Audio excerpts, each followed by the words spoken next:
Thank you so much for tuning in. మరి పోయిన వారం మనం చూసాము మీ యొక్క గుడారాలను దేవుడు విషయాలు పరుస్తాడు పార్ట్ 1 మనం చూసాము. ఈరోజు ఎన్లార్జ్ యువర్ టెంట్ పార్ట్ 2లోకి మనం వెళ్దాం. పోయిన వారం ఇస్సాకు జీవితంలో మనం అద్భుతమైన విషయాలు గమనించాం.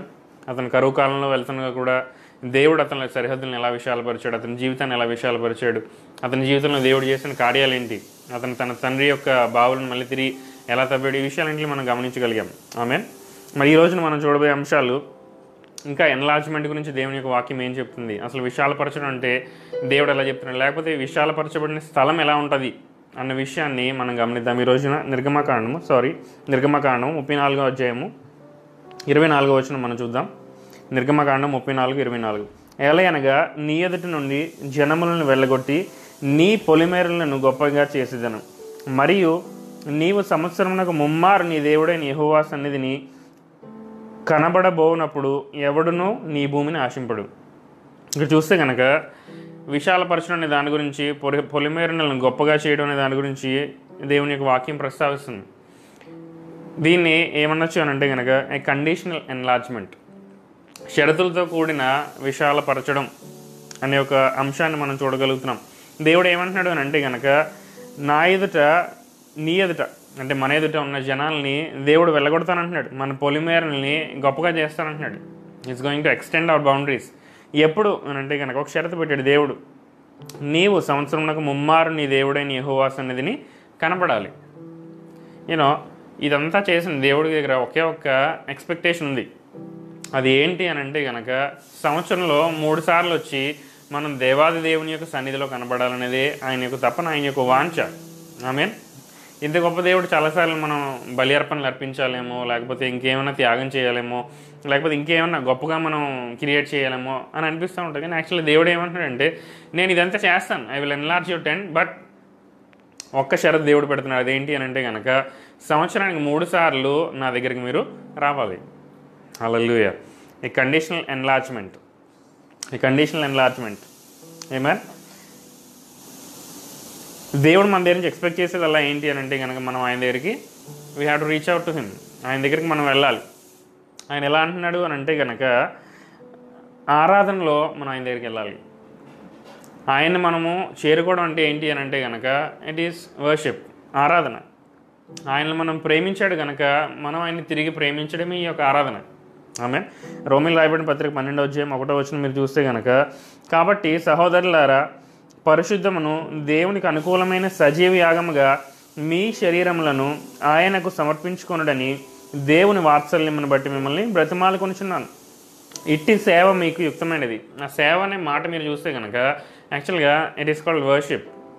ఇట్టి ఆరాధన మీకు యుక్తమైనది అని అంటుంది. హల్లెలూయా. చాలాసార్లు మన జీవితాల్లో చూసినప్పుడు ఆరాధన అంటే కొన్నిసార్లు ఒక పాట ఏమో అనుకుంటాం, లేకపోతే ఒక స్లో సాంగ్ ఏమో అనుకుంటాం. మనం కాదు. యాక్చువల్గా ఆరాధన అంటే ఏంటి అని అంటే కనుక ఇట్టి సేవ మీకు యుక్తమైనది అంటున్నాడు కదా. ఏం చేయమంటున్నాడు దేవుడు అని అంటే కనుక పరిశుద్ధంగా మన శరీరాలని దేవుడికి సమర్పించుకోమంటున్నాడు. ఆమేన్. పరిశుద్ధంగా మన శరీరాలను దేవుడిని సజీవ యాగంగా సమర్పించుకోమంటున్నాడు. చాలాసార్లు దేవుని యొక్క చిత్తం మనకు ఎందుకు తెలియదు అని అంటే కనుక మొట్టమొదటి మన శరీరాలని, మన ప్రాణాలని, మన ఆత్మని దేవుడికి మనం సజీవ యాగంగా సమర్పించుకోవట్లేదు. కాబట్టి ఆరాధన అనేది ఏంటి అని అంటే కనుక it is not a one time event, it is a life style. ప్రతిరోజు ఒక జీవన విధానం, ఒక జీవన శైలి ఇది ఆరాధన అంటే. హల్లెలూయా. ఇక్కడ మనం చూస్తే కనుక బైబిల్ గ్రంథంలో దేవుడిని ప్రేమించేవారు దేవుడు విశాలపరిచాడు. He has to shake up some boundaries. ఎప్పుడైతే ఆ జైలు ఉన్న పునాదులను దేవుడు కదిలింపజేశాడో, దాన్ని షేక్ చేశాడో, ఆ ప్రదేశం మొత్తం కూడా కుప్పకూలిపోయింది. దేవుడు life style that let's us enjoy the enlarge tents. ఈ యొక్క విశాలపరచబడిన ఈ యొక్క సన్నిధిలో ఏముంటుంది అని అంటే కనుక ఆరాధన ఉంటుంది. మనం దేవుని యొక్క రాజ్యంలోకి అంటే పరలోక రాజ్యంలోకి చేరిన తర్వాత కూడా మన దగ్గర ఏముంటుంది అని అంటే కనుక ఈ యొక్క ఆరాధన. If we cannot make room for God in meagre places we cannot do it over the mountain tops. కొన్నిసార్లు చిన్న చిన్న ప్రదేశాల్లో మనం దేవుడిని ఆరాధన చేయకపోతే ఉన్నతమైన స్థలాల్లో మనం దేవుడిని ఆరాధన చేయలేం. Same principle. చిన్న విషయాల్లో మనం ఎప్పుడైతే నమ్మకంగా ఉండవో పెద్ద విషయాల్లో కూడా మనం నమ్మకంగా ఉండలేము. చాలాసార్లు మన ఎక్స్పెక్టేషన్స్ ఎలా ఉంటాయంటే కనుక ఉద్యోగం వచ్చిన తర్వాత నేను అది చేసేస్తాను, లేకపోతే నా చదువులన్నీ అయిపోయిన తర్వాత నేను ఇది చేస్తాను, లేకపోతే ఇదిగో మా ఇంట్లో పలానా ఇవన్నీ ఇలా జరుగుతూ ఉంటే అప్పుడు నేను ఇలా చేస్తాను అనుకుంటూ ఉంటాం. అది ఎలాంటిదేనంటే కనుక దేవుని యొక్క సన్నిధి కోసం మనము షరతులను పెడుతున్నట్లు లెక్క, రైట్? కాదు. యాక్చువల్గా ఆరాధన అంటే ఏంటి అని అంటే కనుక ఆయన చూడడం, ఆయన రూపంలోకి, ఆయన స్వరూపంలోకి మనము మారడం. ఆరాధన ఎప్పుడైతే మనం చేస్తూ ఉంటామో ఆయన స్వరూపంలోకి మనము మారిపోతూ ఉంటాం. As we gaze upon him we are transformed into his image. Image అన్న మాటకు అర్థం ఏంటి? స్వరూపము అన్న మాటకు అర్థం ఏంటి అని అంటే కనుక ఇట్ రిప్రజెంట్స్ ఫంక్షనాలిటీ. అంటే దేవుడు ఆలోచించే విధానము, దేవుడు ఎలా ఆలోచిస్తాడు, దేవుడు ఎలా రెస్పాండ్ అవుతాడు, దేవుడు ఎలా రియాక్ట్ అవుతాడు, దేవుడు తన నిర్ణయాలను ఎలా చేసుకుంటాడు, ఈ అన్ని విషయాలు ఆరాధనలో పార్ట్ అండ్ పార్సల్ అవుతాయి. హల్లెలూయా. ఏంటి అని అంటే కనుక worship transforms us in a way like never before. ఎప్పుడైతే మనం పూర్ణ బలంతోటి, పూర్ణ ఆత్మతోటి, సత్యంతో దేవుని ఆరాధన చేస్తామో ఈ ఆరాధన మనల్ని మార్చేయాలి. హల్లెలూయా. ఈ ఆరాధన మనల్ని మార్చాలి. ప్రతి ఆరాధనలో కూడా ఏమవ్వాలంటే కనుక మనం ఇంకా ఆయన యొక్క పోలికలోకి, ఆయన యొక్క స్వరూపంలోకి రావాలి. నిన్న నేడు నిరంతరం ఏకరీతిగా ఉన్న దేవుడు అటువంటి స్టేబుల్ గాడ్ ఎలా అయితే ఉన్నాడో దేవుడు, ఆయన యొక్క స్వరూపంలో కూడా మనము మారిపోవాలి. ఇలా మారినప్పుడే ఈ ఆరాధనకి అర్థవంతం అవుతుంది, లేకపోతే సార్థకం అవుతుంది అంటాం కదా మనం. ఈ ఆరాధన అప్పుడు నిజంగా నెరవేరినట్లు లెక్క. యాక్చువల్గా సన్నిహిత్యం అనేది ఎప్పుడు ఏర్పడుతుంది అని అంటే కనుక ఆరాధనలోనే ఏర్పడుతుంది. Missions are born out of worship. దేవుడితో ఎక్కువ సమయం మనం గడిపినప్పుడు దేవుడి గురించి ఏమైనా చేయాలి, ఆయన యొక్క రాజ్యాన్ని ఎలా అయినా సరే ఆయన విస్తరించాలన్న ఆలోచన మనలో కలుగుతూ ఉంటుంది. True worship it always brings out mission. నిజమైన ఆరాధన ఏం చేస్తుంది అంటే కనుక at the end of it మనకు రావాల్సింది ఈ యొక్క గూస్ బంప్స్ కాదు. We should get a mission. ఒక పనిని మనం దేవుడి దగ్గర నుంచి సంపాదించగలగాలి, ఒక మాటని దేవుడి దగ్గర నుంచి మనము సంపాదించగలగాలి. సో ట్రూ వర్షిప్ అంటే ఏంటి అర్థం అని అంటే కనుక నిజంగా ఇందులో నుంచి ఒక గొప్ప కార్యాన్ని దేవుడు బయటికి తీసుకొస్తాడు. ఆమేన్. సో అందుకనే అపోస్తలుడైన పౌలు ఏమంటున్నాడంటే కనుక సహోదరులారా, పరిశుద్ధమును దేవుడికి అనుకూలమైన సజీవ యాగంగా మీ శరీరాలు ఆయనకి సమర్పించాలి. You have to kill the lust of the flesh. శరీరాశ, నేత్రాశ, జీవపుడమ మొత్తం మూడింటిని కూడా మనము ఈ ఆరాధనలో చంపేయాలి, పూర్తిగా వాటిని వదులుకోవాలి. అప్పుడే నిజమైన ఆరాధనలోకి మనము వెళ్ళగలుగుతాం. ఆదికాండం 22:5 మనం చూస్తే కనుక అబ్రహాము ఏమంటున్నాడంటే నేను ఇస్సాకుని పైకి తీసుకెళ్ళి అతనితో పాటు ఆరాధన చేసి కిందికి వస్తానంటున్నాడు. What is saying? ఇస్సాకుని బలి అర్పణగా అర్పిస్తాను, అదే ఆరాధన. దేవుడు, తండ్రి అయిన దేవుడు తన కుమారుణ్ణి మన నిమిత్తం, మన పాపాల నిమిత్తము ఒక అర్పణ కింద అర్పించాడు, ఒక త్యాగం చేశాడు. దాన్నే ఆరాధన అంటారు. ప్రతిసారి ఆరాధన చేసినప్పుడు ఒక త్యాగపూరితమైన క్రియ మన లోపల నుంచి బయటికి రావాలి. There should be letting go. మన లోపల ఉన్న కోపం కావచ్చు, లేకపోతే క్షమించలేనితనం కావచ్చు, లేకపోతే అసూయ కావచ్చు, ఇట్ షుడ్ గో అవుట్. ఎప్పుడైతే ఆరాధన మనం చేస్తూ ఉంటామో వీటిలన్నిటిలో నుంచి బయటకు వచ్చేసి యేసు ప్రభు యొక్క స్వరూపంలోకి మనం రావాలి. Amen. Being transform more into his image. రోజు రోజుకి ఉన్న కొలది, ఈ రోజుకి, రేపుకి, ఎల్లుండికి ఏమవ్వాలంటే కనుక ఇంకా ఎక్కువగా ఆయన లోపలికి మనం వెళ్ళిపోవాలి, ఆయన యొక్క స్వరూపంలోకి మనం మారిపోవాలి. ఎక్కడికి వెళ్ళినా, బయటకు వెళ్ళినా మన ఆలోచన ఒకే ఒకటి అవ్వాలి. ఏంటి అని అంటే కనుక యేసు ప్రభు ఈ పరిస్థితిలో ఉంటే ఏం చేస్తాడు, అదే ఆరాధన. That is the life style that we must carry. నిర్గమకాండం 3వ చూస్తే కనుక దేవుడు మోషేతో మాట్లాడుతాడు. వెళ్ళి ఫరోతో చెప్పు, నా ప్రజలందరూ ఐగుప్తు దేశంలో నుంచి ఒక 3 రోజులు ప్రయాణం చేసి అరణ్యంలోకి వెళ్ళి అక్కడ దేవుడిని ఆరాధించారు.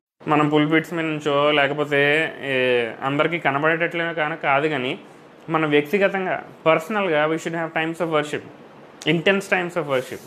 ఎందుకంటే ఇంకెవరు ఉండరు కాబట్టి అదే సమయంలో మనం దేవుడితో సన్నిహితమైన సంబంధంలోకి వెళ్ళిపోవాలి. ఎప్పుడైతే అటువంటి మూమెంట్స్ ఉంటాయో, అటువంటి ఎన్కౌంటర్స్ అవుతాయో అప్పుడు అందులో నుంచి ఈ మిషన్స్ బయటకు వస్తాయి. ఆమేన్. నీకు అర్థమవుతుందో చెప్పేది? సో నిర్గమకాండంలో దేవుని యొక్క ఉద్దేశం ఏంటి? వీళ్ళందరినీ బానిసత్వం నుంచి బయటికి తీసుకురావడానికి. ఫర్ 440 years 440 సంవత్సరాలు బానిసత్వంలో ఉన్నారు. అందులో నుంచి బయటికి విడిపించడానికి ఏకైక కారణం ఏంటి అంటే అరణ్యంలోకి వచ్చి దేవుణ్ణి ఆరాధన చేస్తారని. వావ్. చాలామంది you are thinking that your freedom is paid for free. No. మనకి స్వతంత్రం రావడం కోసము దేవాది దేవుడు తన ఏకైక కుమారుణ్ణి బలి అర్పణగా అర్పించాడు. ఆయన యొక్క వెల చెల్లించాడు. ఆయన వెల చెల్లించాడు కనుకే ఈరోజు మనం స్వతంత్రులుగా ఉన్నాం, రైట్? ఈ స్వతంత్రత అతను ఏం చేయమంటున్నాడు అని అంటే కనుక దేవుణ్ణి ఆరాధించమంటున్నాడు. ఆమేన్. మార్కు రాసిన సువార్త 7వ అధ్యాయం 6వ వచనం ఏమంటున్నాడంటే, అందుకు ఆయన వారితో ఇలాగ చెప్పాను, ఈ ప్రజలు పెదవులతో నన్ను గణపరచుదురు కానీ వారి హృదయం నాకు దూరంగా ఉంది. My God. 7వ వచనం, వారు మానవులు కల్పించిన పద్ధతులు దేవోపదేశములని బోధించుచు నన్ను వ్యర్థముగా ఆరాధించుదురు కానీ వ్రాయబడినట్టి వేషధారులై మిమ్మల్ని గూర్చి యెషయా ప్రవచించినని. సరే, అంటే దేవుడు ఏమంటాడు తెలుసా, చాలాసార్లు ఆరాధన ఎక్కడి నుంచి వస్తుందంటే ఈ పెదవుల్లో నుంచి వస్తుంది, హృదయంలో నుంచి రావట్లేదు. ఒక పాట మనం పాడుతున్నాం అంతే తప్ప హృదయంలో ఓ దేవుడు నేను ఆరాధిస్తున్నాను, ఆయన ఎంత గొప్పవాడు అన్న సంగతి మనకు అర్థం కావట్లేదు. హల్లెలూయా. ఎంత అద్భుతమైన మాటని ఈరోజు మనం చూడగలుగుతున్నాం. ఆమేన్. ఈ మార్కు రాసిన సువార్తలో ఇతను అంటున్నాడు, వారి హృదయం నాకు దూరంగా ఉంది. అండ్ ఎప్పుడైతే ఆరాధన కలిగిన జీవితం మన దగ్గర ఉండదో అతను ఏమంటాడంటే, వీళ్ళు ఏం చేస్తున్నారంటే మానవులు కల్పించిన పద్ధతులు దేవోపదేశముల కింద చెప్తున్నారు.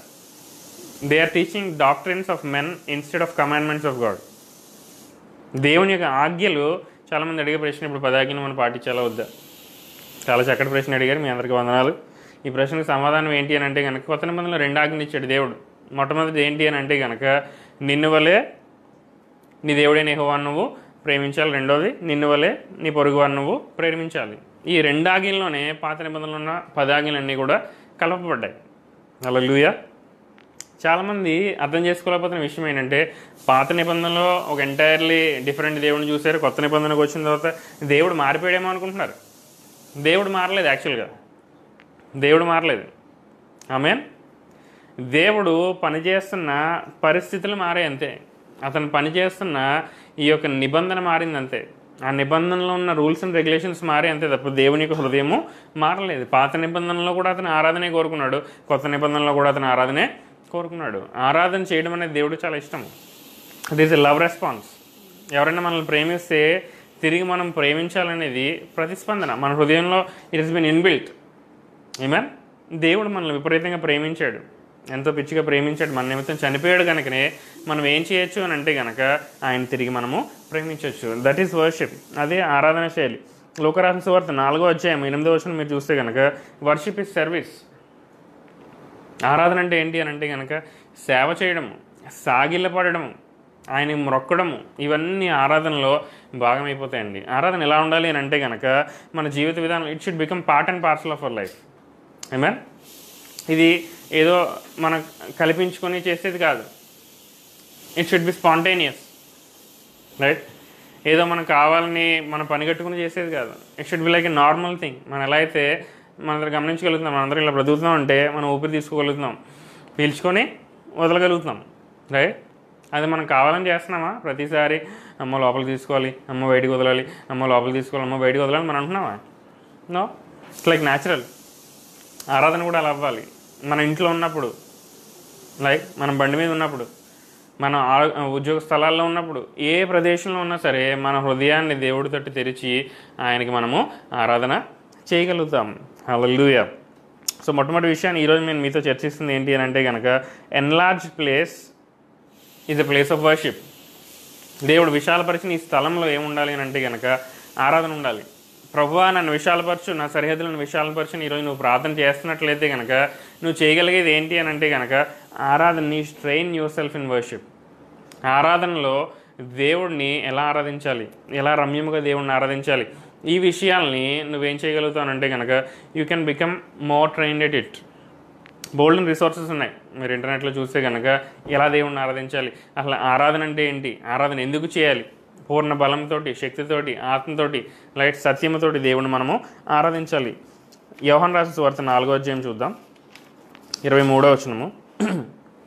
యోహాను రాసిన సువార్త 4వ అధ్యాయము 23వ వచనం. అయితే యథార్థముగా ఆరాధించువారు ఆత్మతోనూ సత్యముతోనూ తండ్రిని ఆరాధించు కాలము వచ్చుచున్నది, అది ఇప్పుడును వచ్చి ఉన్నది. తాను ఆరాధించువారు అట్టివారే కావాలనని తండ్రి కోరుకొనిచున్నాడు.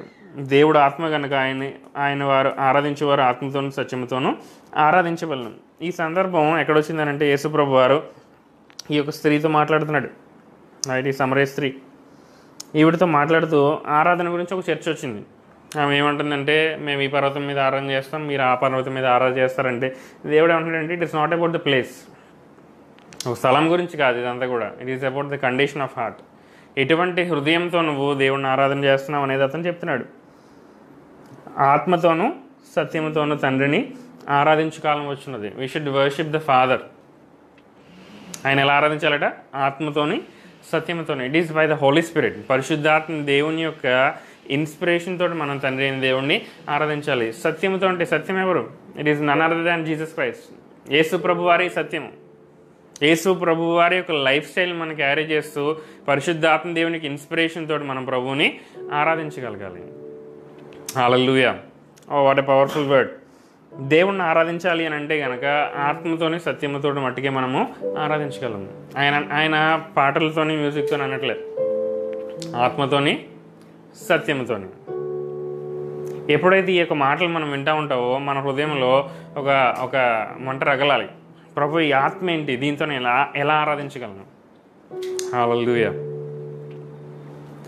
సత్యముతో నేను చేసే ప్రతి ఆలోచనలో, నేను తీసుకునే ప్రతి నిర్ణయంలో సత్యం ఉండాలి, దేవుడు ఉండాలి. It should be the right way, the righteous way. అలా ఉన్నప్పుడు అట్టి ఆరాధన దేవుడికి నచ్చుతుందంట. హల్లెలూయా. దేవుడు మనం ప్రేమించాలనేది ఆయన ఏకైక వాంఛ. ఓ హల్లెలూయా. దేవుని యొక్క సన్నిధిని నేను అనుభవించగలుగుతున్నాను. దేవునికి అద్భుతమైన సన్నిధి ప్రదేశంలో నేను గమనించగలుగుతున్నాను. Hallelujah. Hallelujah. Thank you holy spirit. పరిశుద్ధాత్మ దేవుడు నీకు వందనములు తండ్రి, నీకు స్తోత్రములు. ఈ ఆరాధన అనేది it should not be forceful. ఎవరో మనల్ని భయపెట్టి లేకపోతే మనల్ని నుంచోబెట్టి మీరు చేతులు పైకెత్తండి, మీరు మోకలించండి అనేది కాదు. It is a heart posture. మన హృదయంలో నుండి రావాలి. ప్రభు నేను నిన్ను ప్రేమిస్తున్నాను and we should express our self to God. దేవుడికి మనం చెప్పగలగాలి, నీకోసం ఏదన్నా చేస్తాను ప్రభువా. It is talking commitment. మన వైపు నుంచి మనం ఏం చేస్తామో దేవుడితో చెప్పడం ఆరాధన అంటే. నిన్నే నే ప్రేమిస్తున్నా, నీ కొరకే నే జీవిస్తున్నా, నిన్నే నే ప్రేమిస్తున్నా, నీ కొరకే నే జీవిస్తున్నా, నీకే నారాధన, నీకే నాలాపన, నీకే నారాధన, నీకే ఆలాపన, నీకే నారాధన, నీకే ఆరాధన. నిన్ను విడువనయ్యా నా యేసయ్యా, నిన్ను విడువనయ్యా నా యేసయ్యా. ఆరాధన ఆరాధన ఆరాధన నీకే, ఆరాధన ఆరాధన ఆరాధన నీకే, ఆరాధన ఆరాధన ఆరాధన నీకే.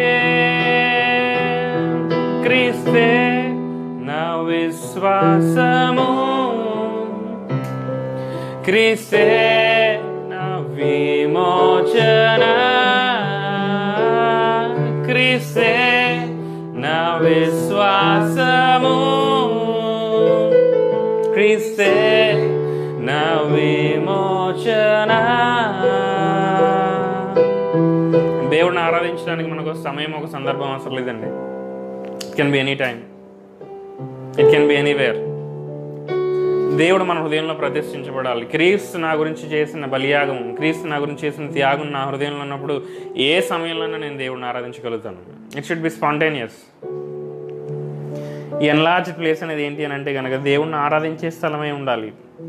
ఇప్పుడున్న ప్రదేశంతో, ఇప్పుడున్న రిసోర్సెస్ మనం దేవుడిని ఆరాధించలేకపోతే, దేవుడు ఆ విశాలపరచబడిన స్థలం తీసుకెళ్ళినప్పుడు మనం ఎన్నడూ దేవుడిని హృదయపూర్వకంగా ఆరాధించలేం. ప్రియ సహోదరుడు, సహోదరి, పూర్ణ బలంతో, పూర్ణ శక్తితోటి, పూర్ణ ఆత్మతోని, సత్యంతోని దేవుడిని ఆరాధించే ఆరాధికుల గురించి తండ్రి ఎదురు చూస్తున్నాడు.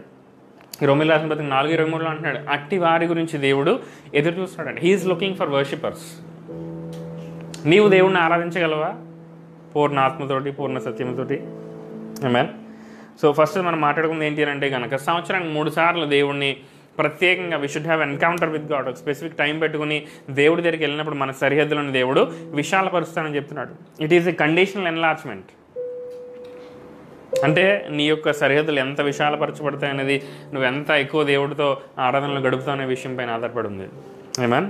ఇంకొక స్థలం గురించి నేను మీతో ఉపదేశించడానికి, మీతో మాట్లాడడానికి ఇష్టపడుతున్నాను. ద్వితీయోపదేశకాండము 19వ అధ్యాయము 8వ వచనము. ద్వితీయోపదేశకాండము 19వ అధ్యాయము విశాలపరచడం గురించి దేవుని యొక్క హృదయం ఏమైంది, ఈ యొక్క ఎన్లార్జ్ టెంట్ అనే థీమ్ గురించి చదువుతున్నప్పుడు నా హృదయంలో ఎక్కడ లేని నెమ్మది కలిగింది. ఎందుకంటే దేవుని యొక్క హృదయాన్ని ఇంకా ఎక్కువగా లోతుగా తెలుసుకోగలిగాను. ఈ యొక్క 19వ అధ్యాయంలో దేవుడు దేని గురించి మాట్లాడతాడంటే కనుక, ఏదైనా ప్రదేశాన్ని మీరు స్వాధీనపరుచుకున్నప్పుడు అందులో ఏమంటున్నాడంటే 3 సిటీస్ని, 3 పట్టణాలని మీరు వేరుపరచాలి. These are called cities of refuge. శరణ కోరే వారి పట్టణాలు, లేకపోతే ఆ పట్టణాల్లో శరణ ఉంటుంది. Right, there is protection. These are called cities of refuge. Right. 19వ అధ్యాయం 8వ వచనంలో చూడండి ఏమంటాడంటే కనుక, మరియు నీ దేవుడైన యెహోవా నీ పితరులతో ప్రమాణం చేస్తున్నట్లు ఆయన నీ సరిహద్దులను విశాలపరిచి నీ పితరులకు ఇచ్చేదనని చెప్పిన సమస్త దేశంలో నీకు ఇచ్చిన ఎడల నీవు నీ దేవుడైన యెహోవాను ప్రేమించుచు నిత్యమును ఆయన మార్గంలో నడుచుటకు నేడు నేను నీకు ఆజ్ఞాపించిన ఆజ్ఞలన్నింటినీ అనుసరింపున నడుచు ఈ 3 పురములు గాక మరి 3 పురములను ఏర్పరచుకొనవలెను. హల్లెలూయా. అంటే అతను చెప్తున్న మాట ఏంటి అని అంటే కనుక, మామూలుగా అయితే 3 పురాలు ఉండాలి. ది సిటీస్ ఆఫ్ రెఫ్యూజ్ ఎన్ని ఉండాలంటే సాధారణంగా 3 ఉండాలి. కానీ ఎప్పుడైతే దేవుడు నీ సరిహద్దులను విశాలపరుస్తాడో నువ్వేం చేయాలి తెలుసా? ఈ సిటీస్ ఆఫ్ రెఫ్యూజ్ 3 కాకుండా మరి ఇంకొక 3 నువ్వు పెట్టాలి. Wow. It's a place to hide when one commits unintentional murder. అంటే తన చిత్తపూర్వకంగా కాకుండా అనుకోకుండా ఒక హత్య జరిగిపోయింది అనుకోండి, అటువంటి వ్యక్తి ఏం చేస్తారంటే కనుక ఈ పట్టణంలో ఏదో ఒక పట్టణంలోకి వెళ్ళి అతను దాక్కోవచ్చు. దాక్కున్న తర్వాత ఒకవేళ అతను ఇంటెన్షనల్గా చేయలేదు, అంటే కావాలని చేయలేదు, పొరపాటున అలా జరిగిపోయింది, తను తప్పించుకోవడమే ప్రయత్నంలో వేరే వ్యక్తిని అతను చంపేశాడు అనుకోండి, అటువంటి వ్యక్తికి ఏమంటారంటే కాపలాగా ఈ స్థలంలో అతను ఉండొచ్చు, ఈ పట్టణంలో అతను ఉండొచ్చు. కానీ ఒకవేళ అతను మనస్పూర్వకంగా కసితోటి లేకపోతే పగబట్టి కోపంతో ఎవరినైనా చంపేశాడు అనుకోండి, హత్య చేశాడు అనుకోండి, ఈ పట్టణంలోకి వస్తే ఆ పట్టణం చుట్టూలో ఉన్న పెద్దలు ఏం చేయాలంటే కనుక ఆ వ్యక్తిని బయటికి తీసుకొచ్చి ఎవరినైతే అతను చంపాడో ఆ కుటుంబాలకి ఆ యొక్క వ్యక్తిని అప్పగించేస్తారు. రైట్. సో అప్పుడు ఆ వ్యక్తి చంపబడతాడు. కానీ దేవుడు ఏమంటాడంటే, నేను నీ సరిహద్దులను విశాలపరిచిన తర్వాత నువ్వేం చేయాలంటే కనుక you should increase the number of cities of refuge. Amen. అంటే ఈ యొక్క పట్టణాల సంఖ్యను నువ్వు పెంచాలి. You know what God is trying to do? ఆయన న్యాయాధిపతి, ఆయన న్యాయమూర్తి. రైట్. సో అందుకని అతను ఏమంటున్నాడు అంటే కనుక ఈ యొక్క పురములను ఇంకా పెంచాలి. అంటే అతని హృదయం మీరు అర్థం చేసుకోగలిగితే అన్యాయపుగా ఎవరికి తీర్పు తీర్చబడ్డానికి లేదు. Enlarge place is a place of refuge. దేవుడు నేను విశాలపరిస్తే, నీ సరిహద్దులను విశాలపరిస్తే can you become that place of refuge? ఇతరులు నీ దగ్గరకు రాగలుగుతారా? నీకు అటువంటి మనస్తత్వం ఉందా? అటువంటి హృదయం ఉందా? లేకపోతే మనల్ని మనమే ట్రైన్ చేసుకుందాం. ఇతరులు శరణు కోరి నీ దగ్గరికి రాగలుగుతారా? ఒకవేళ వాళ్ళు మనస్పూర్వకంగా బుద్ధిపూర్వకంగా కాకుండా ఏమైనా పాపంలో వాళ్ళు చిక్కుపడిపోతే, ఏమైనా అపాయంలో వాళ్ళు ఉంటే can they come to the place of refuge? నీ దగ్గర రాగలుగుతారా? మీకా గ్రంథము 6:8 చూస్తే కనుక దేవుడు మాట్లాడుతున్నాడు, మనుష్యుడా ఏది ఉత్తమమో అది నీకు తెలియజేయబడి ఉన్నది, న్యాయముగా నడుచుకున్నటయు కనికరమును ప్రేమించేయటయు దీన మనస్సు కలిగిన నీ దేవుడు ఎదుట ప్రవర్తించుటయు. ఇంతే కదా యెహోవా నిన్ను అడుగుతున్నాడు. అసలు మనం అడుగుంటాం దేవునికి చిత్తం ఏమైంది, దేవునికి చిత్తం ఏమైంది, నేను అది చేయాలా, నేను ఇది చేయాలి, ఇంజనీర్ అవ్వాలి, నేను డాక్టర్ అవ్వాలి, ఇదంతా దేవుడు ఏమన్నా తెలుసా? It's keeping it very simple. న్యాయముగా నడుచుకున్నటయు. మనం చేసే ప్రతి దాంట్లో కూడా నీతి న్యాయాలు మనలో కనబడాలి. Every step we take justice ఉండాలి అందులో. న్యాయముగా నడుచుకున్నటయు కనికరమును ప్రేమించుట. You should have a compassionate heart. కనికరను ప్రేమించాలి. దీన మనసు కలిగి you should be humble enough. దేవుడు చెప్పే ప్రతి మాటలు నువ్వు చేయగలిగే టీచబుల్ హార్ట్, హ్యూమిలిటీ నీ దగ్గర ఉండాలి. కలిగి నీ దేవుడు ఎదుట ప్రవర్తించుట. చాలాసార్లు మనం ఇతరులు ఎదుర్కొంటూ ప్రవర్తించడానికి ప్రయత్నం చేస్తూ ఉంటాం. You know what is saying? నీ దేవుడు ఎదురు నువ్వు ప్రవర్తించాలి. ఈ 3 క్యారెక్టర్స్ నీలో ఉండాలి. 1 న్యాయము, జస్టిస్. 2 కనికరాన్ని ప్రేమించాలి. 3 దీన మనసు. ఇంతే కదా యెహోవా నిన్ను అడుగుతున్నాడు, అంతమించి ఇంకేం అడగట్లేదు. నువ్వు ఏది చేసినా సరే అందులో న్యాయం ఉండేటట్టు చూసుకోండి. కనికరాన్ని ప్రేమించే గుణం ఉండాలి, దీన మనసు మనలో ఉండాలి. That is what God is asking. కీర్తనలు 89:14 మీరు చూస్తే కనుక, నీతి న్యాయములు నీ సింహాసనముకు ఆధారములు. నీతి న్యాయములు నీ సింహాసనమునకు ఆధారములు, కృపాసత్యములు నీ సన్నిధానార్హుతులు.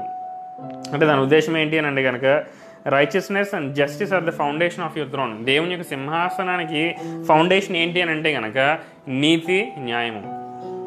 Enlarged place is a place of justice and righteousness. నీతిలోని న్యాయంలోని మనం ఎదగాలండి. అటువంటి మైండ్ సెట్ మన దగ్గర ఉన్నప్పుడే దేవుని యొక్క రాజ్యాన్ని మనము మొదలు తీసుకెళ్ళగలుగుతాం. యోహాను రాసిన మొదటి పత్రిక 2వ అధ్యాయము 1-2 మనం చూసుకోగలిగితే, ఇతను యేసు ప్రభువులో ఉన్న ఒక లక్షణం గురించి చెప్పబడుతుంది. యేసు ప్రభువారు మనకు సహోదరుడై ఉన్నాడు, యేసు ప్రభువారు మనకు రక్షకుడై ఉన్నాడు, యేసు ప్రభువారు మన విమోచకుడై ఉన్నాడు, యేసు ప్రభువు రాజై ఉన్నాడు, రైట్? యేసు ప్రభు అధిపతి అయి ఉన్నాడు, యేసు ప్రభు ప్రవక్త అయి ఉన్నాడు, యేసు ప్రభు అపోస్తులు అయినాడు. ఇవన్నీ అయి ఉన్నాడు. కానీ ఇంకొక క్యారెక్టర్ ఈ యొక్క యోహాను రాసిన మొదటి పత్రిక 2వ అధ్యాయంలో మనకు చూపించబడుతుంది. Is an advocate. ఆయన న్యాయవాది అయి ఉన్నాడు, రైట్? ఆయన న్యాయవాది అయి ఉన్నాడు. మన పక్షాన ఒక లాయర్ గారు ఉన్నారు, ఆయన పేరు యేసు ప్రభు వారు, రైట్? అందుకని అతను ఏమంటున్నాడో చూడండి. యోహాను రాసిన మొదటి పత్రిక 2వ అధ్యాయము 1వ వచనం, నా చిన్నపిల్లలారా మీరు పాపము చేయకుండుటై ఈ సంగతులను మీకు రాయిస్తున్నాడు. ఆయన ఏమంటున్నాడంటే, మీరు ఇంకా పాపం చేయకుండా ఉండాలి కాబట్టి ఈ విషయాలు మీతో రాస్తున్నాడు. మీరు చేయకుండా ఉండగలరు, రైట్? ఎవడైనా పాపం చేసిన ఎడల నీతిమంతుడైన యేసుక్రీస్తు అనే ఉత్తరవాది, ఆదరణకర్త తండ్రి యొద్ద మనకు ఉన్నాడు. ఒకవేళ ఎవరైనా పాపంలో పొరపాటును పడిపోయాడు, అన్ఇంటెన్షనల్ సిన్, బుద్ధిపూర్వకంగా కావాలని వెళ్ళి చేసేది కాదు. చూడండి ఇక్కడ వచనాలు ఎంత బాగున్నాయో. ఎవడైనా పాపం చేసిన ఎడల నీతిమంతుడైన యేసుక్రీస్తు మనకు ఉత్తరవాది ఉన్నాడు. అంటే ఉత్తరవాది ఏం చేస్తాడో తెలుసా? నీతిమంతుడు 7 సార్లు పడిపోయినా సరే మళ్ళీ అతను తిరిగి లేస్తాడు. అది చెప్పేది ఎవరంటే మన లోపల ఉన్న పరిశుద్ధాత్మ దేవుడు. ఆమె తండ్రి దగ్గర కోర్టులో కేసు వాదిస్తూ ఉంటాడు. సాతాను ఒకవైపు, మనలో ఒకవైపు నుంచోబెడతాడు. సాతాను మనపైన అబండాలు వేస్తూ ఉంటాడు. ఇదిగో ఈ అబ్బాయి ఇలా చేశాడు, ఈ అమ్మాయి ఇలా చేశాడంటే దేవుడు అంటాడు, లేదు, అతను యేసు ప్రభు యొక్క రక్తం చేత కడగబడ్డాడు, అతను ఆల్రెడీ నీతిమంతుడని తీర్పు తీర్చబడింది. Unintentional since. నేను మాట్లాడుతుంది కావాలని చేసిన వాటి గురించి కాదు, అన్ఇంటెన్షనల్ సిన్స్. 2వ వచనం చూడండి, ఆయనే మన పాపములకు శాంతికరమై ఉన్నాడంటే ప్రాయశ్చిత్తమై ఉన్నాడు. మన పాపాల నిమిత్తము మాత్రమే కాక సర్వలోకమునకు శాంతికరమై ఉన్నాడు. అంటే మన పాపం యొక్క ప్రాయశ్చిత్తం ఎవరు? యేసు ప్రభు వారు. హల్లెలూయా. ఇది వినడానికి చాలా ఆనందకరమైన వార్త. Jesus is both the advocate and the evidence of our righteousness. ఆయన మనకి తీర్పు తీర్చే న్యాయవాది అయి ఉన్నాడు. అలా at the same time he is the evidence of our righteousness. అంటే మన నీతికి ఒక ఆధారం కావాలంటే యేసు ప్రభు వారు అయి ఉన్నారు. ఏమైనా పాపంలో పడకుండా కాపాడేది ఆయనే, పాపంలో పడితే అందులో నుంచి బయటికి తీసుకొచ్చేది ఆయనే. What a truth. Enlarge place is a place of justice. ఈ ప్రదేశంలోకి నువ్వు రావాలంటే నీతిలోని, న్యాయంలో నువ్వు ఎదగాలి. How to become more righteous. దేవుడు ఇంకెలా నీతిగా ఉండగలను నేను? విశ్వాసంతో ఎలా జీవించగలను నేను? How can I take every step in faith? ఈ విషయాలను మనం ఆలోచించుకుంటేనే, దీంట్లో మనం ట్రైనింగ్ తీసుకుంటేనే తప్ప ఒక రోజున ప్రపంచానికి క్రీస్తుని మనం చూపించలేము. ఏది మనకు తెలియకుండా జరగదండి, అన్నీ మనకు తెలిసే జరుగుతాయి. మనకు కావాలని హఠాత్తుగా ఒక రోజున వెళ్ళి పాపంలో పడిపోము. ఇట్ ఈస్ విల్ఫుల్, ప్రతి అడుగులో జరుగుతూ ఉంటుంది. రైట్? ఈ అడుగులన్నీ మనం గమనించుకొని మన క్రియలను సరిచేసుకోవాలి. మీన్ ఎప్పుడైతే అలా చేసుకుంటామో ఈ అన్లార్జ్డ్ ప్లేస్లోకి దేవుడు మనల్ని తీసుకొస్తాడు, విశాలపరచబడిన స్థలంలోకి దేవుడు మనల్ని తీసుకొస్తాడు. హల్లెలూయా. 2 సమూయేలు గ్రంథము 22వ అధ్యాయం 37వ వచనం చూడండి. న్యాయవాది ఎంత దూరం వెళ్తున్నాడు అని అంటే కనుక, నా పాదములకు చోటు విశాలపరచుదువు, నా చీలమండలు బెనకలేదు. దాని ఉద్దేశం ఏంటో తెలుసా? దావీదు రాస్తాడు ఈ మాట, నా పాదములకు చోటు విశాలపరచుదువు, నా చీలమండలు బెనకలేదు. అంటే ఒక వ్యక్తి పడిపోవాలంటే 2 అవకాశాలు ఉన్నాయి. ఒకటి ఏంటి అని అంటే కనుక, చాలా ఇరుకైన స్థలంలో మనం అడుగు పెడితే పడిపోతాం.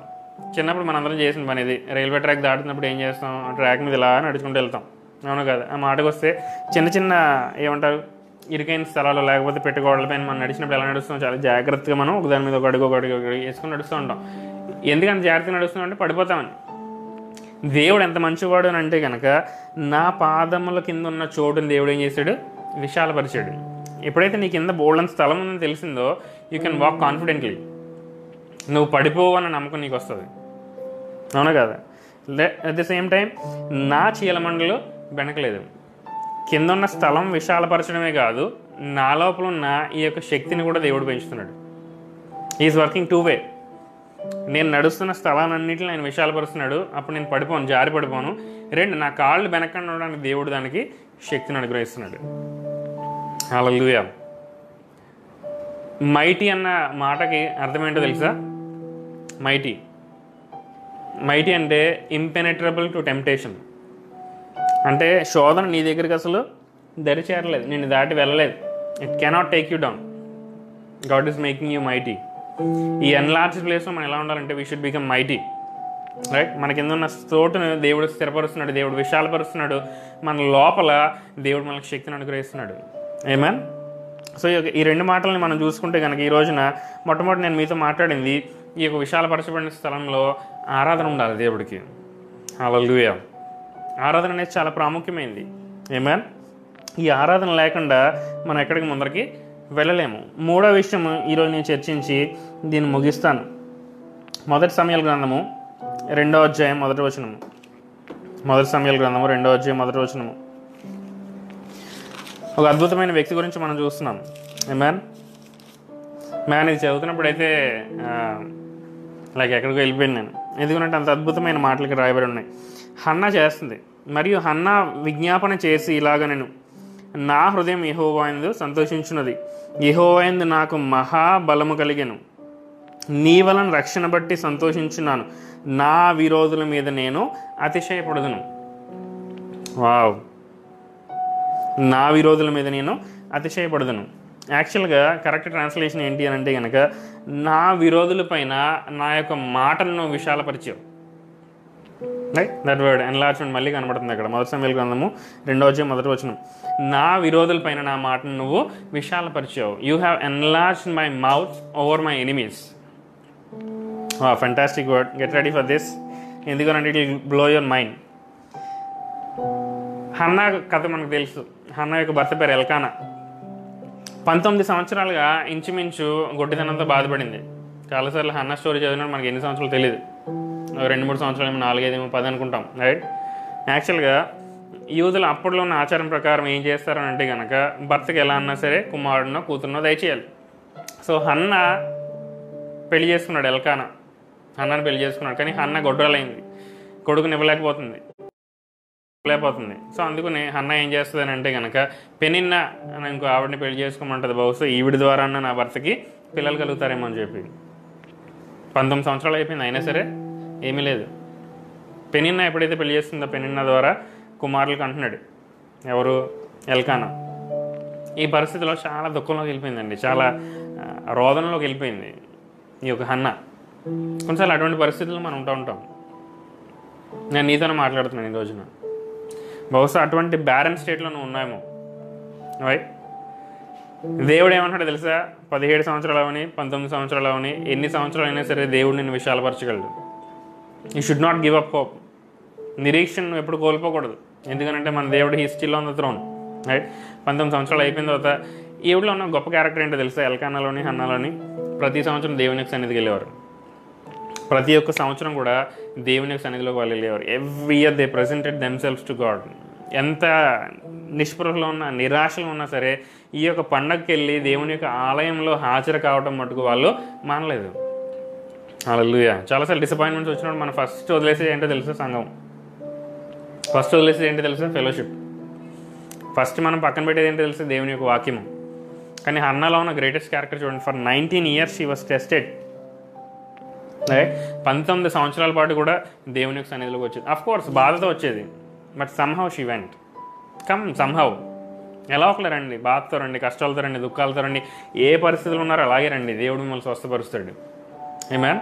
ఏ పరిస్థితుల్లోనూ వచ్చినా సరే దేవుడు ఒక రూపాంతరం కలిగిన స్టోరీని దేవుడు నీకు ఇస్తాడు. He will give you transformational story. Right. 19 సంవత్సరాలు ఈ యొక్క బాధను అనుభవించిన తర్వాత ఒక రోజున దేవుడు ఆమె యొక్క గర్భాన్ని తెరుస్తాడు. తెరిచిన తర్వాత సమూయేలు అనే కుమారుని కంటది. కుమారుని కన్న తర్వాత సమూయేలు తీసుకొచ్చి దేవుని యొక్క మందిరంలో అర్పించేస్తుంది. రైట్. దేవుడు ఆమెకు కుమారుడిని అనుగ్రహిస్తే హన్నా ఏం చేసింది? ఆ కుమారుడిని తీసుకెళ్ళి మళ్ళీ ఇచ్చేసింది. Wow, what a sacrifice. 19 సంవత్సరాల తర్వాత పుట్టాడండి బిడ్డ. తన కొడుకుని అర్పించడానికి ఏమాత్రం సందేహించలేదు ఆమె. That is worship. అది ఆరాధన కాకపోతే ఇంకేమీ ఆరాధన కాదు. ఎందుకంటే తన కొడుకు అంటే కూడా దేవుడే ఎక్కువగా ఆమె చూస్తుంది. దేవుడితోనే ఎక్కువ సమయం గడపాలనుకుంటుంది. ఒకసారి మధ్యలో ఇంకా పిల్లడు పుట్టక ముందు ఎల్కానా ఏమంటాడంటే, ఇదిగో ఒక కొడుకు కంటే 10 కొడుకుల కంటే నేను ఎక్కువ కాదా అంటాడు Elkanah. Right. To cheer up his wife. తన భార్యని సంతోషపరచంగా అంటాడు, ఈ 10 కుమారుల కంటే నేను ఎక్కువ కాదా అన్న అని అడుగుతాడు. రైట్. ఇవన్నీ కూడా ఆమెను ఏం చేయలేకపోయాడు. బట్ ఎవ్రీ ఇయర్ ఆ సన్నిధిలోకి వెళ్ళేది. రైట్. ఏలీ దగ్గర నుంచి ఒక మాట వచ్చిన తర్వాత మరుసటి సంవత్సరం సమూయేలుని ఆమె కంటది. రైట్. ఈ యొక్క కాలంలో మీరు చూస్తే కనుక సమూయేలుకి జన్మనివ్వడం అనేది it is a historic moment. ఎందుకనంటే కనుక అప్పటి వరకు దేవుని యొక్క మాట చాలా కొద్దిగా వినబడుతుండేదంట. అప్పుడప్పుడు వినబడుతూ ఉండేది. మీరందరూ చాలా ధన్యులు. ఎందుకో తెలుసా? మీ చేతిలో దేవుని యొక్క వాక్యం ఉంది. ఎప్పుడు కావాలంటే అప్పుడు దేవుని యొక్క స్వరాన్ని మీరు వినగలుగుతారు. మీకు ఏ మెసేజ్ కావాలంటే ఆ మెసేజ్ ఎక్కడొక చోట మీకు లభిస్తుంది. ఈ టాపిక్ మీద నాకు దేవుని యొక్క మాట ఎలా ఉంటుందో నేను అనుకుంటే చాలా ఉన్నాయి resources. This is an age of information. Right. ఏది కావాలన్నా దేవుని యొక్క వాక్యం నుంచి కావాలన్నా, బయట ఇన్ఫర్మేషన్ కావాలన్నా ప్రతిదీ మీ దగ్గర ఉంది. ఆ కాలంలో అలా కాదండి. ఆ కాలంలో దేవుని యొక్క మాట చాలా అరుదుగా వచ్చేదంట. అప్పుడప్పుడు మేబీ సంవత్సరానికి ఒకసారి, రైట్, 2 సంవత్సరాలకు ఒకసారి అలా వస్తుండేది. బట్ ఇక్కడ హన్నా చేస్తున్న ఈ విజ్ఞాపన ప్రార్థన మీరు చూస్తే కనుక, నా విరోధుల మీద నేను అతిశయపడుదును, నా విరోధుల మీద నా మాటని దేవుడు అధికం చేశాడంటుంది ఆమె. చాలా జాగ్రత్తగా వినండి. ఎందుకు మాటల గురించి నేను మాట్లాడుతున్నానంటే కనుక, ఈ సమూయేలు గ్రంథం ముందరంతా ఎవరున్నారంటే న్యాయాధిపతులు ఉన్నారు. న్యాయాధిపతులు ఉన్న కాలంలో ఏమవుతుంది అని అంటే కనుక, ఒకసారి ఎప్పుడైతే న్యాయాధిపతి ఉన్నాడో అతను బ్రతికి నీతి మార్గంలో నడిచేవారు. కానీ ఎప్పుడైతే న్యాయాధిపతి చనిపోయేవాడో వెంటనే మళ్ళీ పాపంలోకి వెళ్ళిపోయేవారు, విగ్రహారాధనలోకి వెళ్ళిపోయేవారు, వ్యభిచారంలోకి వెళ్ళిపోయేవారు, ఎనీథింగ్ సిన్ఫుల్. రైట్. అంటే ఒక నాయకుడు ఉన్నంతకాలం కూడా ప్రజలు సరిగ్గా నడిచారు. నాయకుడు ఎప్పుడైతే చనిపోయాడు, న్యాయాధిపతి చనిపోయాడు, మళ్ళీ వీళ్ళు పాపంలోకి వెళ్ళిపోయారు. సమూయేలు he was the last judge, చివరి న్యాయాధిపతి. సమూయేలు యొక్క జననం ఏం చేసింది అని అంటే కనుక it was a historic moment. ఎందుకు అని అంటే కనుక సమూయేలే మొట్టమొదటి ప్రవక్త.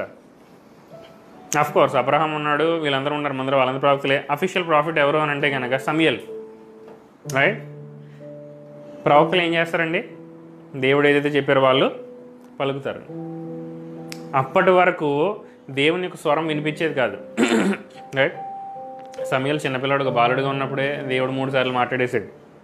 Right. That is the power of sacrifice. Hannah తన కొడుకును కాదనుకుని దేవుడికి సమర్పించింది కనుకనే దేవుడు అంత కృప ఆ యొక్క కుమారుడి పైన విడుదల చేశాడు. ఆమేన్. తర్వాత సమూయేలు గురించి ఏమని రాయబడిందో మీరు వింటే it will blow your mind. దాని నుంచి బీర్షెబా మొత్తం వరకు కూడా సమూయేలే ప్రవక్త కింద ఉన్నాడట. సమూయేలు దేవుని యొక్క వాయిస్ని వినిపిస్తున్నాడు. సమూయేలు దేవుని యొక్క స్వరాన్ని ప్రజలందరికీ కూడా తీసుకెళ్తున్నాడు. From north to the south మొత్తం అంతా కూడా, దాని నుంచి బీర్షబా వరకు కూడా ఎవరు వాయిస్ వినబడుతుందంటే దేవాది దేవుడి యొక్క స్వరము. ఏమే అప్పటి వరకు న్యాయాధిపతులను మనం చూసింది ఎవరి స్వరం అంటే మిద్యానీయులు, ఫిలిస్తీన్లు, వీళ్ళందరూ వచ్చి వాళ్ళ స్వరం వినబడుతూ ఉండేది. కానీ ఎప్పుడైతే హన్నా దేవుని యొక్క మాట ప్రకారం కట్టుబడి దేవుని తన కుమారుని అర్పించిందో, God has enlarge his mouth over her enemies. సమూయేలు స్వరాన్ని దేవుడు వాడుకున్నాడు. వాట్ చాలామంది ఇప్పుడు అంటూ ఉంటారు, మీ దేవుడు ఏం చేస్తాడు ఈ కాలంలో, మీ దేవుడు ఉంటే ప్రూవ్ చేయండి, ఇవన్నీ అన్నీ కూడా. ఒక కాలం వస్తుంది, God will enlarge her mouth over her enemies. Amen. దేవుడు చేస్తాడు. దాని నుంచి బీర్షబా వరకు సమూయేలు స్వరం ఎలా అయితే ప్రాముఖ్యమైన స్వరం కింద మారిపోయింది, ఒకనొక రోజున ప్రతి క్రైస్తవుడి యొక్క స్వరం కూడా అలా మారుతుంది. ఆమేన్. నువ్వు పనిచేస్తున్న స్థలంలో కావచ్చు, నువ్వు ఉన్న మౌంటైన్ టాప్స్ మీద కావచ్చు, లేకపోతే వ్యాలీస్లో కావచ్చు, ఏ ప్రదేశంలో ఉన్నా సరే God is going to enlarge your mouth. నీ శత్రువు అన్న ప్రతి మాట. హన్నాకి పిల్లలు లేనప్పుడు పెనిన్నా వచ్చి ప్రతిసారి గుచ్చుతూ ఉండేదంట, నా కొడుకు నువ్వు అది కొనలేదేంటి, నా కొడుకు ఇది తేలేదేంటి, అసలు కొడుకే లేక బాధపడుతూ ఉంటే వచ్చి షీ స్పోకింగ్ హర్, చిరాకు తెప్పిస్తూ ఉంది. ఏమేనంటే కనుక, నా కొడుకు నువ్వు ఇది తెచ్చావా, నా కొడుకు నువ్వు ఇది తెచ్చావా.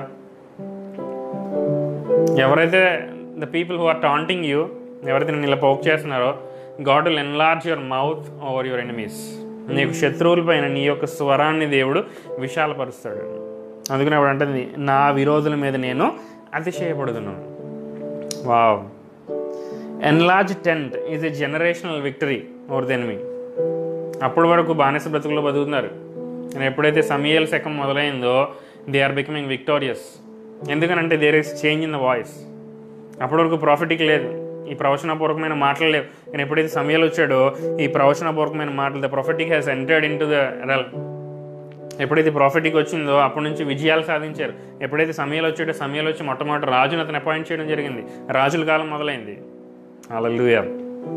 ఈ ఎన్లార్జ్మెంట్ ఎప్పుడు అవుతుంది అని అంటే కనుక, ఒక స్త్రీ చరిత్ర నుంచొని చెప్పింది, నేను గొడ్రాలుగా ఉన్నా సరే దేవుడిని ఆరాధిస్తాను అన్నా, నేనేమైపోయినా పర్లేదు, దేవుని మటుకు ఆరాధించడం నేను మానను అని చెప్పింది. Is that your commitment today? నువ్వు తీసుకున్న నిర్ణయం ఈరోజు అదా? ఒకవేళ అదే అయితే కనుక, దేవుడు నీ యొక్క స్వరాన్ని నీ యొక్క శత్రువు పైన అధికం చేస్తాడు. You will know longer here the sound of the enemy. దేవుని యొక్క ప్రవచనపూర్వకమైన మాటలే నువ్వు వింటావు ఈ రోజు నుంచి. ఆమేన్. చాలాసార్లు ఫెయిల్యూర్ స్టోరీస్ మనం వింటూ ఉంటాం. ఇదిగో నా తల్లిదండ్రులు ఎలా ఉన్నారు, లేకపోతే నాకు ఆర్థిక పరిస్థితి ఇలా ఉంది, ఇదిగో నా ఆరోగ్యం ఇలా ఉంది, ఇదిగో నా కుటుంబంలో ఇలా పలానా క్యాన్సర్ నడుస్తుందంట.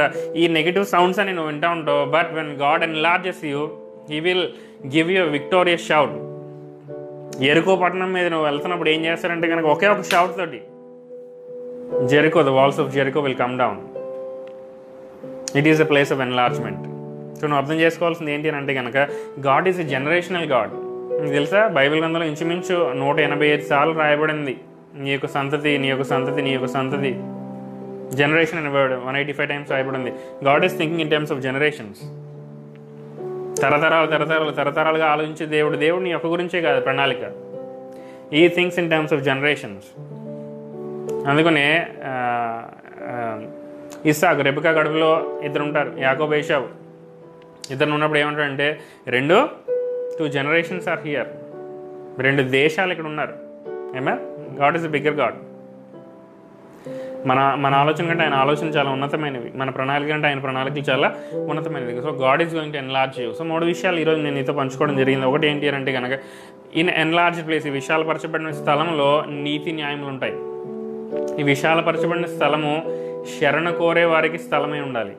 ఈ విశాలపరచబడే స్థలము నీ యొక్క శత్రువు పైన నీ యొక్క స్వరాన్ని అధికంగా చేస్తాడు దేవుడు. ఆమేన్. ఒక 2 నిమిషాలు ఆరాధనలో ఉందాం, మనం దేవుడిని ఆరాధించుకుందాం. హన్నా జీవితాన్ని బట్టి నేను మిమ్మల్ని ఛాలెంజ్ చేస్తున్నాను ఈ రోజున. మరియ కూడా అదే పరిస్థితి. తన కొడుకు చనిపోవాలి, దేవాది దేవుడు యేసుక్రీస్తు వారు ఆయన సమర్పించడానికి మరియ చాలా సిద్ధంగా ఉంది. యేసు ప్రభు వారిని సున్నతి చేయడానికి తీసుకొచ్చినప్పుడు అంటాడు సిమియోను, ఇదిగో ఇతని ప్రపంచాన్ని తలకిందులు చేస్తాడు. He is a historic man. చాలా కింగ్డమ్స్ విల్ రైజ్ అప్. కొన్ని రాజ్యాలు పైకి వెళ్తాయి, కొన్ని రాజ్యాలు పడిపోతాయి. నీ హృదయంలో నుంచి కూడా ఒక బల్లెం వెళ్ళిపోతుంది అంటాడు మరియతోటి. She was willing to take that spear. ఎందుకో తెలుసా, యేసు ప్రభు యొక్క చిత్తంలో నడవడానికి ఆమె నిశ్చయించుకుంది. తన శరీరాన్ని సజీవయాగంగా సమర్పించింది. ఆమె తన శరీరాన్ని సజీవయాగంగా సమర్పించేసింది. తన ఆలోచనలు, తన భావోద్రేకాలు, తన చిత్తము, తను తీసుకునే ప్రతి నిర్ణయము ఆమె సమర్పించేసింది. ఈరోజు నువ్వు చెప్పగలుగుతావా, నిన్నే నేను ప్రేమిస్తున్నా, నీ కొరకే నేను జీవిస్తున్నా? Come on, let us lift up our hands and say, నిన్నే నే ప్రేమిస్తున్నా, నీ కొరకే నే జీవిస్తున్నా, నిన్నే నే ప్రేమిస్తున్నా, నీ కొరకే నే జీవిస్తున్నా. మళ్ళీ చెప్దామా? నిన్నే నే ప్రేమిస్తున్నా, నీ కొరకే నే జీవిస్తున్నా. హృదయమంతరంలో చెప్దాం, నిన్నే నే ప్రేమిస్తున్నా. ఎస్ లార్డ్, నీ కొరకే. ఓ నాకున్న సమస్తము నీదే ప్రభువా, నిన్నే నిన్నే నే ప్రేమిస్తున్నా, నీ కొరకే నే జీవిస్తున్నా. హృదయమంతరంలోంచి ladies come out of our heart, నే ప్రేమిస్తున్నా, ఓ నీ కొరకే నే జీవిస్తున్నా, నిన్నే నే ప్రేమిస్తున్నా, నీ కొరకే నే జీవిస్తున్నా, నిన్నే నే ప్రేమిస్తున్నా, బ్రతుకం నీ కొరకే నే జీవిస్తున్నా. నిన్ను విడువనయ్యా నా యేసయ్యా, నిన్ను విడువనయ్యా నా యేసయ్యా, నిన్ను విడువనయ్యా నా యేసయ్యా, నిన్ను విడువనయ్యా నా యేసయ్యా. ఆరాధన ఆరాధన ఆరాధన నీకే,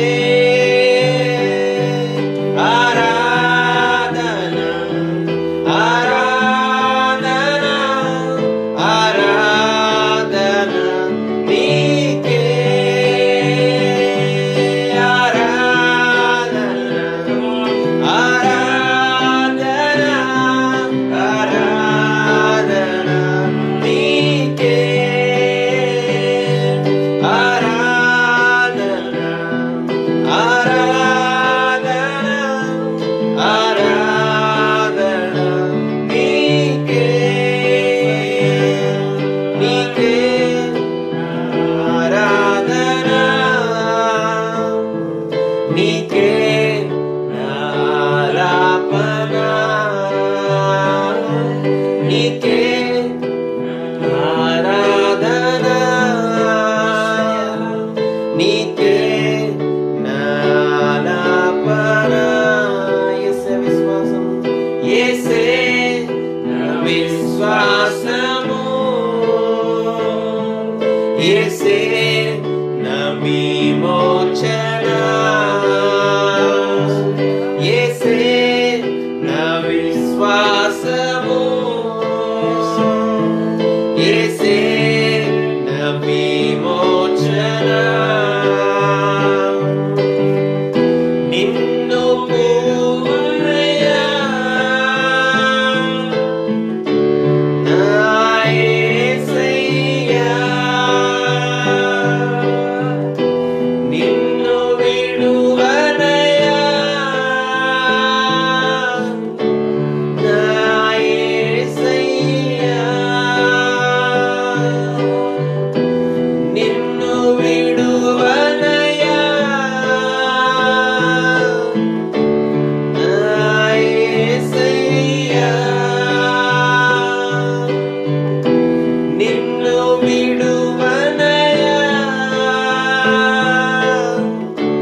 అసాధ్యమైంది ఏది లేదు ప్రభువా. ఎంతమంది అయితే విశాలపరచబడిన స్థలాల్లో ఉంటున్నారో నీతి న్యాయములు కలిగి జీవించడానికి సహాయం చేయమని అడుగుతున్నాం. Help us to become a city of refuge. ప్రపంచం హోప్లెస్ స్థితిలో ఉంది ప్రభువా, నిరాశలో ఉంది, నిష్పృహలో ఉంది. అటువంటి టైంలో ఈ యొక్క శరణం అనే స్థలంగా మేము ఉండడానికి సహాయం చేయమని అడుగుతున్నాం తండ్రి. Help us to become refuge for people in need. నీకు వందనాలు. ఇతరుల ఆకలి తీర్చిన, ఇతరుల దాహం తీర్చడానికి మమ్మల్ని వాడుకోమంటున్నాం యేసయ్య. అటువంటి స్ట్రెంగ్త్ ఆఫ్ క్యారెక్టర్ని మనం అడుగుతున్నాం తండ్రి. నీకు వందనాలు, మీకు స్తోత్రాలు. అన్న స్వరాన్ని అయితే తన శత్రువు కంటే పైగా చేసావు. మా యొక్క స్వరాలు మా శత్రువుల పైన విశాలపరచమని అడుగుతున్నాం. మా శత్రువులపై అతిశయపడేటట్టు చేయమని అడుగుతున్నాం ప్రభువా. నీకు వందనాలు, నీకు స్తోత్రాలు. అటువంటి కృపను యేసునామములో విడుదల చేస్తున్నాం తండ్రి. నీకు వందనాలు, నీకు స్తోత్రాలు. సకల మహిమ ఘనత నీకు ఆరోపిస్తున్నాం. ఎవరైతే మంచి నిర్ణయం తీసుకున్నారో వాళ్ళపైన నీ కృప మెండుగా విడుదల చేస్తున్నాడు.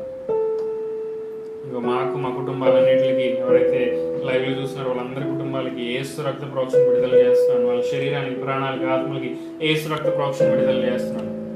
వాళ్ళ చేతి పని అంతటి నేను దీవిస్తున్నాను ప్రభువా. వాళ్ళ సరిహద్దులను విశాలపరచమని అడుగుతున్నాను.